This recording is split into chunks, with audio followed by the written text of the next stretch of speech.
परमेश्वर का हम धन्यवाद करते हैं सभी मसीह भाई बहनों को। जय मसीह की। मेरे प्यारों, आइए प्रभु का वचन सुने और अपनी सारी चिंता परेशानियों को प्रभु के हाथ में सौंप दे। क्या जाने प्रभु की दया हो और आप वचन सुनते सुनते भले चंगे हो जाए। तो जो लोग नए, कृपया इस चैनल को सब्सक्राइब कर दे। तो यहाँ पर मैं वचन लाया हूँ मसीही जीवन, और जो प्रभु का दास होना चाहता है किस प्रकार से प्रभु की सेवा करे, किस प्रकार से वो आगे बढ़े अपने जीवन में। तो उसी वचन को मैं लाया हूं, आप लोग ध्यान से सुने ताकि यह जीवन आपका अच्छा बीते और आप धन्य हो। तो मैं वचन को पढ़ता हूं। 2 तिमुथियुस अध्याय 2 वचन 24।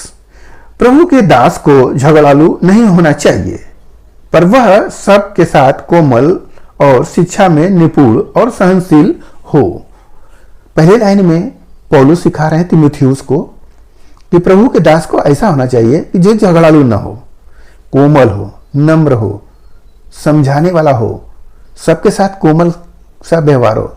अक्सर देखेंगे जो व्यक्ति सेवा करने लगता है तो उस पर सभी लोग उंगली उठाते हैं, आपको सोचकर कि मैं सेवा कर रहा हूं, मैं सब सही कर रहा हूं, क्यों मुझे उंगली उठा रहे हैं, क्यों मुझ पर इल्जाम लगा रहे हैं, क्यों ऐसा हो रहा है। तो आप देखेंगे एक पेड़ में एक जो फल है पका हुआ, सभी लोग उसी को देखते हैं क्योंकि वह स्वादिष्ट लगेगा, उनको पता है। तो ढेला कहाँ चलेगा? उसी पके हुए फल पर, ताकि वो गिरे वो खाए।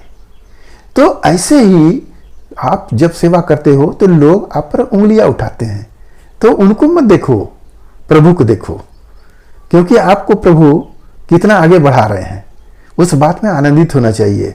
हमें झगड़ालू नहीं होना चाहिए। दुनिया इल्जाम लगाएगी, सब कुछ करेगी, हमें नम्रता से, कोमल से आगे बढ़ना है। सहनशील है, उसको सहनशीलता से आप सहिए। समय अच्छे आएंगे, अभी बुरे समय हैं, अच्छे आएंगे। तो हमें जैसे सिखाया जा रहा है उसी के अनुसार हमें करना चाहिए। और हम पढ़ते हैं, वह विरोधियों को नम्रता से समझाए, क्या जाने परमेश्वर उन्हें मन फिराव का मन दे कि वे भी सत्य को पहचाने। अक्सर होता है सुसमाचार सुनाते हैं तो विरोधी लोग आ जाते हैं, अरे यहाँ पर नहीं होगा, नहीं होगा, चलिए यहाँ से, चलिए यहाँ से आप। तो वहाँ पर कुछ लोग होते हैं सुसमाचार सुनाने वाले, आवेश में आते हैं, क्यों नहीं सुनाएंगे। जैसे मैं ही शुरुआत में जबरदस्ती वहाँ पर सुसमाचार सुनाया, वो कह रहा है नहीं नहीं, हम कह रहे हैं नहीं सुनोगे, क्यों नहीं सुनोगे। तो मैं वहाँ जबरदस्ती किया, क्योंकि वचन की उतनी हमें पकड़ नहीं थी, तो हमने जबरदस्ती किया, तो भी वहाँ के लोग सुने। परंतु वहाँ पर क्या है कि उस व्यक्ति को नम्रता से समझाएं, न कि जबरदस्ती। हम नम्रता से समझाएंगे तो वह मन फिरा सकता है और प्रभु में आ भी सकता है।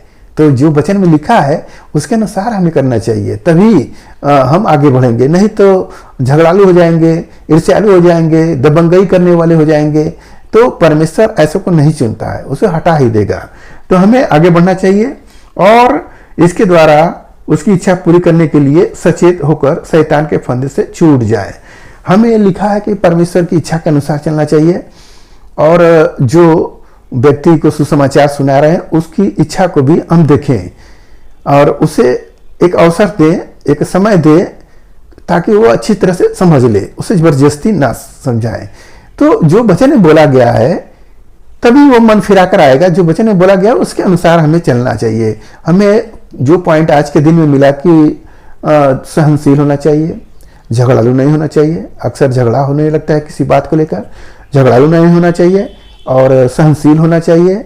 जो शिक्षा मिला है उस शिक्षा को लोगों तक पहुंचाएं ताकि उसमें लोग निपुण हों, और जो हमें मिला है ऐसा नहीं कि छुपाएं, बल्कि उनको सारी बातों को बताएं।